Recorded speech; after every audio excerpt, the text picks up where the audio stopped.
Study guide? Yes. Oh, sorry, not on the study guide. That's okay. For the, I think this article, do we have to be assigned an article? Oh, yes. Okay. And we don't have everybody here though, do we? Not every, we're missing 5 people. Yeah. We could draw for them. You guys want to draw for them? What do you think, Casey? Pressure? Yeah, you gotta step up. No, you guys tell me. Or we can wait till Monday. Or you can draw. Let's draw them now. No, yeah, we can do it now. All right, you guys know the names of, because I won't know who's missing. All right, write down the 5 names and we'll have somebody else. That's fucked up. Both of your partners. Glenn. Glenn. I didn't see that. I think that's under their professional behavior. Yeah. Ariana. Ariana. Kira. Do you want to video it? Somebody's drawing it to make sure we're good? No, we're good. We're there. Right. It's already A going. couple tough ones. I actually thought I'd give Yeah. a t-shirt from our clinic to the tough ones. But, You look good, Jason. Let's see. All right, who wants to draw for the 5 people that are? Come on. No, not too late. Oh, thank God you came about it. Oh, you want to draw? Come on. Oh, come on. I don't even know what's happening. Yeah, that's true. All right, you get 5. Draw the first one. Somebody have the names written down somewhere? That way we can.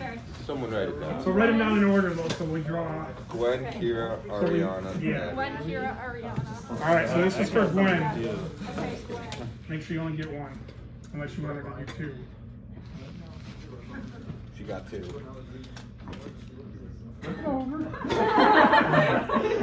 Roll of the scapula. Wow. Super easy. Oh, you're confused. Yeah.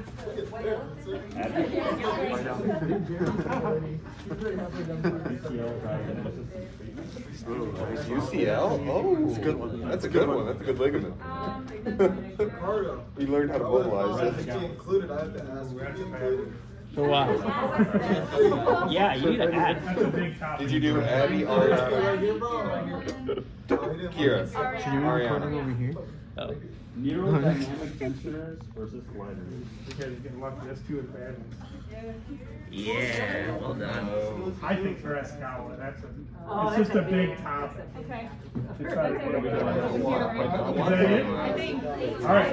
What is this? What just happened? Those are for the priestess. Not for me, right? No, those are for all the. All right, I don't care who comes up in what order. You come out. Hey, Hamad. Read it out after you take it. You so pull everybody for can me? hear it. I can pull for you.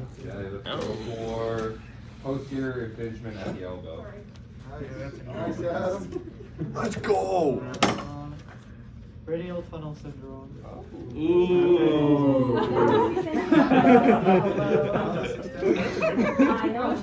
Yeah. The kinetic chain concepts read the shoulder. This one's for Ricardo. Ricardo, it's yours. Is it mine? You're drawing for Yeah, it was Total range of motion concept. That's one of the bad ones. Hey, keep your comments to yourself.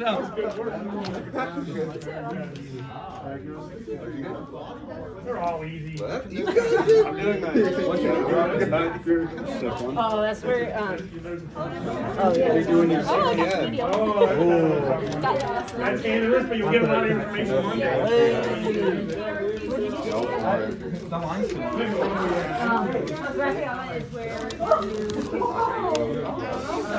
Tradesies. I think you got the Roll of the scapula was Dude, that's fire. Oh my god. Think my shit is I don't want to kick it. I thought he was a soccer player. I put some extra ones in. Anybody want to do 2? No. Yeah, I just love it. Let's see what you get. Hey, who wrote this? I wasn't sure how many, That's so I just nice. put some extra ones in there. I know. Missed carpal tunnel syndrome. Oh. Subacromial impingement syndrome. I already did that one. Howley's fracture, diagnosis, and treatment. If anybody wants to trade, they can trade. No. Not you. You're doing that one. What do you mean? I want that one. I didn't even pull it. Sucks to suck. You pulled it. You did. With my consent. With my consent. You did that just your top. Wait, what'd you get? Total range of motion concept at the shoulder. No, you just need to find an article. So There's a yeah, what does that even I think I don't know what that means, though. there wasn't for the that I put on there. It was from last year, but basically it's kind of an article review. But there's so just look up, find a good article, and then. All right, you guys got these ideas. Start sending them my way. Send them my No way. trading. I probably won't remember, so you can probably get away with it. But. All right. Any other questions on what we talked about last time, or questions in general? No? Okay, so let's go and hit, we probably, as much as I hate to do this, we probably should record this, because we didn't really go over this. That we should or should I? Should. Oh yeah, I gotta go. Or somebody can, are you recording right now? Yeah. It's illegal not letting somebody know you're Oh, what we already established. Okay. All right, I don't have the clicker. Oh wait, I do have to ask. We have a YouTube page, but it's private. Do you mind if I put it? No, I don't. Oh, okay. I don't care. It's not private, honestly. I look dumber than I look in here. All right. I'm gonna probably sit back here then. Okay, so let's go over just some passive accessory motions. Okay, so we have passive physiologic motions, which are you just taking the arm or the elbow. Since we're on the elbow, we'll talk about the elbow. Just moving the elbow, assessing end feel, assessing range of motion. And then passive accessory motions are motions that you cannot reproduce. The patient cannot do them on their own. So it's a way that we kind of I don't know the word I'm looking for, but you can do something that the patient can't do. And sometimes that's good in the clinic when, you know, if you're doing something that they can't do and it helps, then they're going to keep coming back. Okay? So the accessory motion, do we look more at the roll, the roll and spin, or we look more at the glide when we're trying to do an accessory motion? Glide. Okay, so I'll go and find the one slide on here. Without this clicker. So let's just look at the elbow. I think it's slide 30.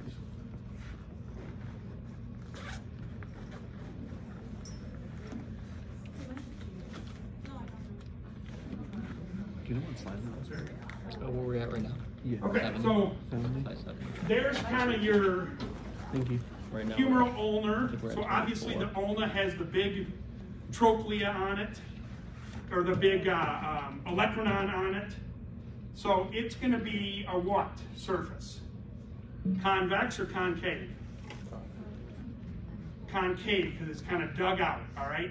So it will articulate with the humerus, and it's, if you're moving the ulna on the humerus, it's going to be concave on convex. Okay? So what's the little thing we learned? Go the opposite way of your X. So if it's convex on concave, you go the opposite. Okay? Go the opposite direction of the movement. If it's concave on convex, which is what the elbow is if you're mobilizing the ulna on the radius, you're going to go the same direction. So the distal segment is coming anteriorly in flexion, so that's the way you're going to glide it. Okay? Make sense, everybody? Okay. Because the elbow gets a little goofy just because it's got a couple of different prominences on the humerus, but just think of it as basically, if you're looking at true elbow joint, humeral ulnar joint, it's concave on convex if you're mobilizing the ulna, which you do 99% of the time. Okay? So humeral radial would be what? Same thing. Okay? So it's going to be, the glides are going to be the same way. You can see the things are exactly the same. All right? So that's just basically flexion extension. That's all that is with those, okay? The proximal radioulnar gets a little bit goofy because it's going to be flipped. All right? So you're going to glide. It's going to be a convex radial head on a concave notch in the ulna. Okay? So you've got the circle, the radial head, which is obviously like a tire, which is going to be convex, and then you've got a little indentation in the ulna, and that's how you do what? Pronate, supinate. Okay? And it's a weird motion because you've got the distal segments moving a little bit, you've got the proximal segments moving, but when you think about it, and this always confuses me, if you start out kind of in a neutral position, you're not pronated, you're not supinated, you're in a neutral position, and you go to supinate, let's say. So we're going to supinate by going palm up. It seems like the radial head goes that way, but it really spins that way and glides this way. All right? So when you see the motion, we'll talk a lot more about this today when we're doing the different accessory motions that you have listed in the presentation. But it does just get a little goofy with the proximal radial ulnar joint. But supination and extension are typically the hardest motions to get at the elbow. So just when you're out treating, those are probably the moves that you're going to be doing. Okay? Make sense? Convex on concave, flexion extension, concave on convex, excuse me. Concave on convex for elbow flexion extension, so same direction. When you're doing supination, theoretically it's going to be opposite direction because it's convex on concave, but it's hard to tell because it's a rolling motion. So it's not as simple, not as easy to tell. You just kind of got to memorize that, honestly. I do at least, unless you guys can come up with some kind of system that you can figure out to do it. But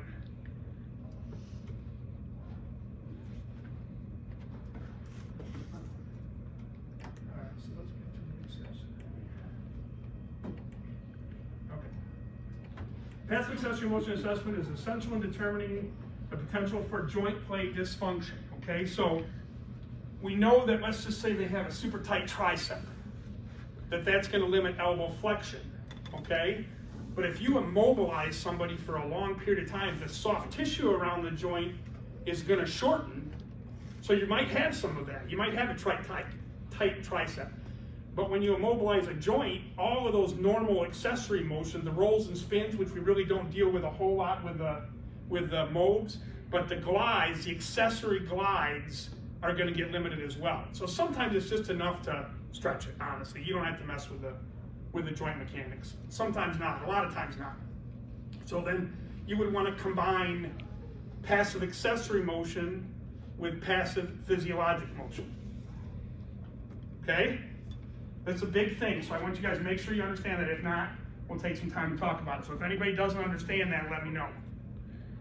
So then, Mallory, keep it down. Well, this is 70. She did a rotation there for me.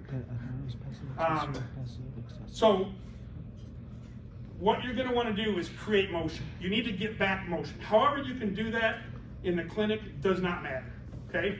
Whether you're doing all accessory motion and you get it back, I'm fine with that.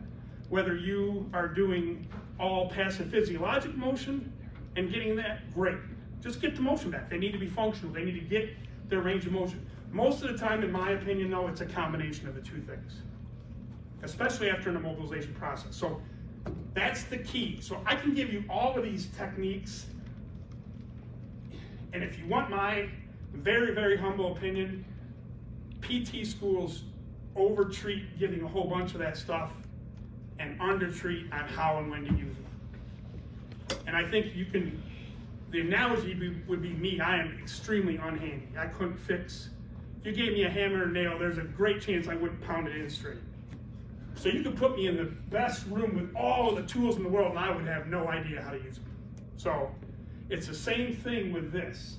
If you have all these techniques and you don't know why you're going to use them or you don't know how to assess them on an eval, they don't really do you any good. So think. That's how a lot of the testing I'm going to do, whether it's in the practical or the test, I'm going to hopefully, if you understand the concepts, it's advantage two different things. One, you'll understand it, you'll know what technique to use, and two, you'll remember it. When you understand the things, rather than just trying to remember everything. It's just too hard, there's too much stuff. So figure out a way, and I can help you guys with that, okay? So once you create the motion, so we went from passive physiologic motion, meaning taking the arm in straight planes and moving it, taking the arm in the frontal plane, or the frontal plane and moving it, to accessory motions, combining, and then after that, what do we want to do? Active motion.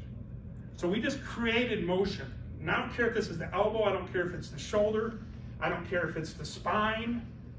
When you create motion, and if they haven't been in that motion, they're theoretically going to be unstable in that motion. So you've got to actively work them through that, and then eventually resisted work them through that. And that's your principle for almost any type of motion deficit. If you guys can understand that, that's half the battle, and I'm not even kidding. A lot of students come out and that whole big concept they don't get, and they just start doing stuff. They want to do whatever, a scapular stabilization exercise, a bicep curl, but they have really no idea why they're doing this. So get your motion back, passive physiologically accessory, whatever you need to do, low, long duration, I don't care what it is. There's a million different techniques. And active breaks, however you need to get their motion back. As you're starting to gain motion, work in active range of motion. And then after you get active range of motion and it comes through, then start adding a PRE program, progressive resistive exercises. Okay? And then functional, maybe weight bearing or functional sport or whatever at the end part of that rehab. But that goes for almost everything you're gonna do. Or it should, but it doesn't a lot. So, all right? You guys good with that? Okay. All right, so let's just do the first technique. This is called, it's